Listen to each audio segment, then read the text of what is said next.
Welcome back for Lecture 4 on box culverts. My name is Trig Hoff.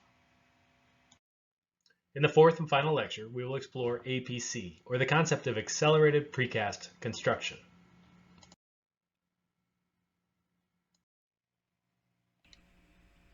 And now for something completely different. According to the Food Network, America's #1 best sandwich is the pastrami on rye. Take a second and think through how would you go about making the perfect pastrami sandwich. Okay, now let's walk through that step by step. What is the first thing we need to build this perfect sandwich?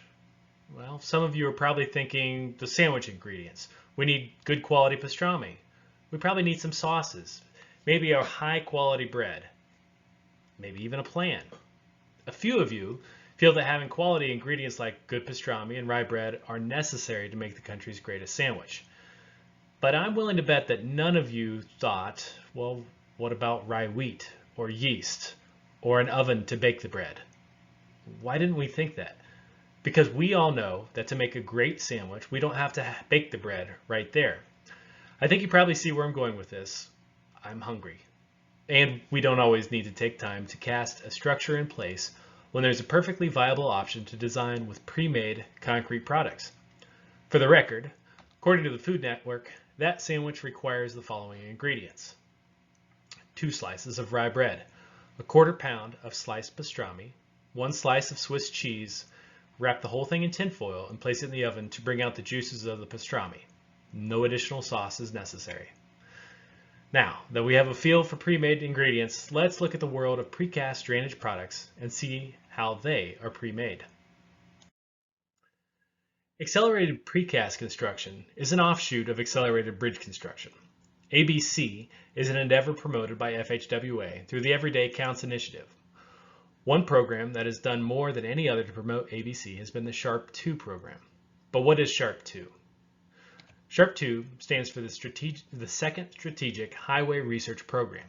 It's a collaborative effort between FHWA, AASHTO, and TRB, or the Transportation Research Board. SHARP 2 provides new research-based tools and innovative products and processes that help to create efficient construction concepts while using state and federal taxpayer investment more effectively. So, what is ABC? Effectively, it's the use of design and construction methods to reduce the construction time and mobility impacts of building a new bridge or replacing an existing bridge. As we mentioned in the discussion of cast-in-place culvert construction, CIP can be very field labor intensive. It requires sequential construction with a hefty critical path toll. Time-consuming on-site activities are necessary, and extra time is needed for concrete curing. It's also very weather dependent. ABC allows the engineer and the contractor to reduce traffic disruption and congestion, reduce exposure of workers and public to construction activities. It increases quality control through precast elements, and it reduces environmental impacts. When considering the total cost of a project, the designer must keep in mind that total cost and construction cost are 2 separate curves of the cost versus time chart. Typically, the total cost of a project is the construction cost plus the user cost. As we move across the timeline, the total project cost can drop due to increasing construction costs, but the linear user cost is always increasing. So we need to find the sweet spot that incorporates both the construction cost and the user cost.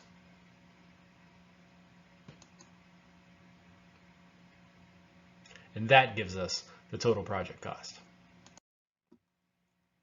To borrow again from the accelerated bridge construction methodologies, some keys to success for accelerated precast construction are that the individual parts must fit together easily, installation errors need to be minimized, and construction schedules for each section must be well timed. We could call these 3 items the constructability of the project. Constructability is key to successful accelerated construction of a high-quality end product. Let's take a look at an example of accelerated precast construction that happened decades before ABC was even a twinkle in FHWA's collective eye. This example was actually the first precast box culvert project installed in the state of Wyoming, way back in the 1990s. the Wyoming DOT required a bridge on US 26 to be replaced in a 24-hour window. A satellite view of Du Bois in Wyoming shows that not only is US 26 and 287 the only primary road, it's the road bisecting the middle of the state. A detour could take hours or even days, so that was not an option for the DOT. Wyoming DOT decided to allow a 24-hour replacement window for the bridge. Oh, and the stream bed was 33 feet below pavement. On Thursday afternoon, a temporary detour was built on site. By Thursday night, the existing bridge structure had been successfully removed. On Friday morning, 15 double-cell culverts were delivered and unloaded on site. Throughout the day on Friday, excavation was completed, grade was achieved, 15 boxes were placed with joint seal, the culvert was backfilled and compacted, and the pavement was laid and striped. By 5 p.m. on Friday, the roadway was reopened to the public. The following Tuesday morning, the final 13 box culverts were placed out of roadway, set, and backfilled. The state's first box culvert project was not only a success, but they successfully performed an accelerated precast construction project at least a decade before ABC was even a thing.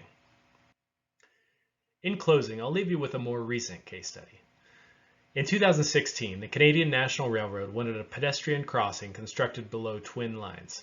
The pedestrian tunnel would need to meet the following criteria: 196 feet of 10 by 12 box culvert under two rail lines.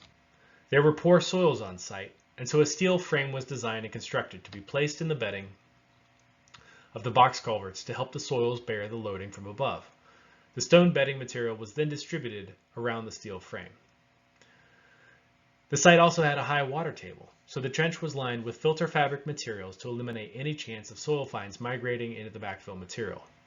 Post-tensioning requirements from the railroad company to minimize any chance of settling, and then of course mountain resort weather conditions, and 2 active rail lines, requiring a construction window of just 20 hours. So, let's see how they did it.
That completes our lecture on box culverts for the P3, Module 3, Course 4. Remember, now take some time to complete the quiz, fill out your homework, and then return for the live session review.